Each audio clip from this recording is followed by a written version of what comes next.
जय माँ काली। वैसे तो भक्त और भगवान की, भक्त की भक्ति की, भगवान के आशीर्वाद की, भक्त की आस्था की, प्रेम की, विश्वास की कई कहानियाँ हैं। उसमें से एक छोटी सी कहानी आज हम सुनेंगे, दिल्ली के एक छोटे से परिवार की कहानी, कि जहाँ पर एक पति पत्नी और उनके पुत्र रहा करते थे। तो पति पत्नी और उनके पुत्र भी श्री बांके बिहारी लाल जी के बहुत बड़े भक्त थे, बहुत सच्चे भक्त थे। सुबह उठकर उनको स्नान कराना, उनका पूजन करना, उनका आवाहन करना, उनकी प्रार्थनाएं करना, उनको भोग लगाना, आरती करना, ये सभी उनका क्रम था। वर्ष में एक बार, वो पूर्णिमा, वर्ष में एक बार भी नहीं, पूर्णिमा की पूर्णिमा वो दर्शन करने जाया करते थे अपने भगवान जी के। समय बीतता चला गया। इसी तरह से जो पत्नी आई, पुत्र की जो पत्नी आई, तो वो भी बांके बिहारी लाल जी की ही भक्त निकली। तो उनको उस लड़के ने बता दिया, उस दंपति के पुत्र ने, कि हमारे यहाँ बांके बिहारी लाल जी के दर्शन के लिए हम पूर्णिमा को जाया करते हैं, तो आपको भी ये नियम आगे निभाना है। वो भी तैयार हो गई। समय बीतता चला गया। जो दंपति हैं, इनके 2 बच्चे भी हो गए, बच्चे भी बड़े होने लगे। क्रम निरंतर अनवरत चालू रहा दर्शन करने का। तो जब बच्चे बड़े होने लग गए तो ये लोग बस से जाते थे दिल्ली से बांके बिहारी लाल जी के दर्शन करने के लिए वृंदावन।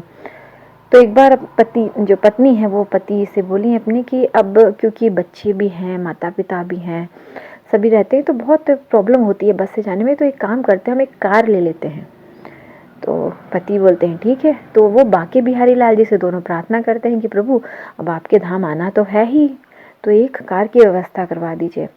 ऐसा कुछ होता है कि पति पत्नी अपने पैसे थोड़े थोड़े जमा करके, एक मिडिल क्लास फैमिली के लिए बड़ी बात होती है वाहन लेना, बड़ा वाहन लेना, तो वो थोड़ा पैसे जमा करते हैं थोड़ा थोड़ा करके, और एक कार की व्यवस्था, एक कार वो ले लेते हैं। जब वो नई कार लेते हैं, हम कोई भी नया वाहन लेते हैं, हम जब कोई भी नई वस्तु लेते हैं, तो अपने भगवान का प्रसाद स्वरूप वहाँ पे पहले पूजा करवाते हैं, फिर वो हम घर लेकर आते हैं।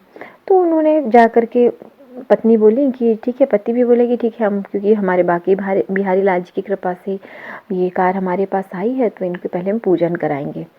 तो वो ये कार लेके वृंदावन जाते हैं।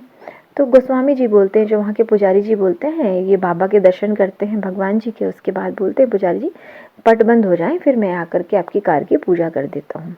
वो लोग बाकायदा दर्शन करने जाते हैं, बहुत अच्छे से बाबा बांके बिहारी लाल जी के दर्शन करते हैं। निधि वन में भगवान के बहुत अच्छे दर्शन होते हैं उन्हें। फिर पंडित जी जो हैं वो पूजन करते हैं उस वाहन की, और उस वाहन में वो लिख देते हैं भगवान के चंदन से, श्री बांके बिहारी लाल जी की जय। और गोस्वामी जी बोलते हैं पुजारी जी कि अब ये कार आपके लिए, क्योंकि भगवान का आशीर्वाद है, तो ये आपके लिए बहुत ज़्यादा लकी रहेगी, तो ये आपको जीवन भर अच्छा फल देगी। तो वो पति पत्नी वहाँ से आशीर्वाद लेकर निकल पड़ते हैं। वो दिल्ली आ जाते हैं, और दिल्ली में जैसे कि गलियाँ जो होती हैं बहुत तंग होती हैं, छोटी छोटी गलियाँ होती हैं, सकरी गलियाँ होती हैं। तो वो अपनी कार को वहाँ पार्क करके वो रात में सो जाते हैं। जब सुबह वो उठते हैं तो वहाँ पर कार दिखाई नहीं देती।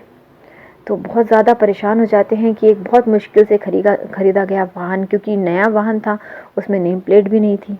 तो अब जब वो रिपोर्ट करने जाते हैं, पुलिस को रिपोर्ट करके वो आ जाते हैं, 2 दिन हो जाते हैं, 3 दिन हो जाते हैं, कुछ पता नहीं होता। शायद हम, अब जो बच्चे भी परेशान हो जाते हैं, घर में सब परेशान होते हैं। तो पति बोलते हैं कि चलो वो कार शायद हमारे भाग्य में नहीं थी, इसीलिए बांके बिहारी लाल जी ने वो नहीं रहने दी हमारे पास। तो पत्नी बोलती है कि नहीं, क्योंकि पंडित जी ने हमें ये आशीर्वाद दिए थे बांके बिहारी लाल जी की जय, जब वाहन में लिखते समय, तो उन्होंने ये आशीर्वाद दिए थे कि ये कार आपके लिए हमेशा शुभ रहेगी।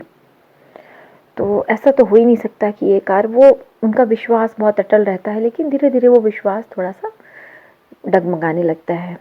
एक रात को जब वो सोते हैं और सुबह उठते हैं, तो वो जब आंगन में अपनी गली में निकल कर देखते हैं, तो वहाँ पर कार रखी होती है और फूलों से सजी हुई होती है कार। और उस कार में जैसे ही वो झांकते हैं जाके, तो अंदर एक लेटर लिखा होता है, एक चिट्ठी रखी होती है। तो उस चिट्ठी में ये लिखा होता है कि मुझे क्षमा करें, मैं एक चोर हूँ और मैं वाहन चुराने का कार्य करता हूँ, और इसीलिए मैंने आपकी कार चुरा ली। लेकिन जिस दिन से वो कार मैंने चुराई, मैं शांति से सो नहीं पाया, और जब मैं रात में सोया तो मेरे कानों में एक ही शब्द गूंजता रहा श्री बाके बिहारी लाल जी की जय। श्री बाके बिहारी लाल जी की जय। सुबह जब मैं उठा तो मेरा हृदय परिवर्तन हो गया और आज की आपकी कृपा से, आपके बाकी श्री बाके बिहारी लाल जी की कृपा से मैं आपको ये कार वापस करता हूँ। मैं भी भगवान श्री बाके बिहारी लाल जी की सेवा में लग जाऊँगा, चोरी नहीं करूँगा आज से, और भगवान की कृपा मेरे पर बनी रहे, मैं ही प्रार्थना करूँगा भगवान से।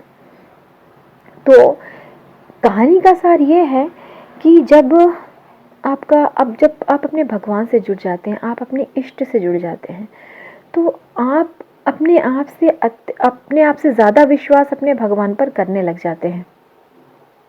क्योंकि जब भी आप किसी मुसीबत में हो तो विचलित ना हो, परेशान ना हो, बस ये विश्वास रखें कि ये जो समस्या आई है ना, तो हमारे आसपास हमारे इष्ट हैं, हमारे भगवान हैं, वो हमारी कहीं ना कहीं से मदद कर रहे हैं।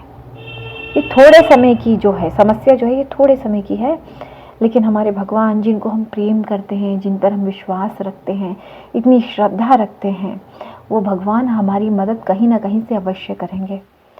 अपने अंदर इतनी पॉजिटिविटी भर लें, अपने इष्ट के प्रति इतना प्रेम भर लें कि जब आप किसी भी मुसीबत में हों तब आप सबसे पहले उनका नाम लेके बोलें कि भगवान ठीक है, ये समस्या तो आ गई, आप इससे निकालेंगे क्योंकि आप आसपास हैं।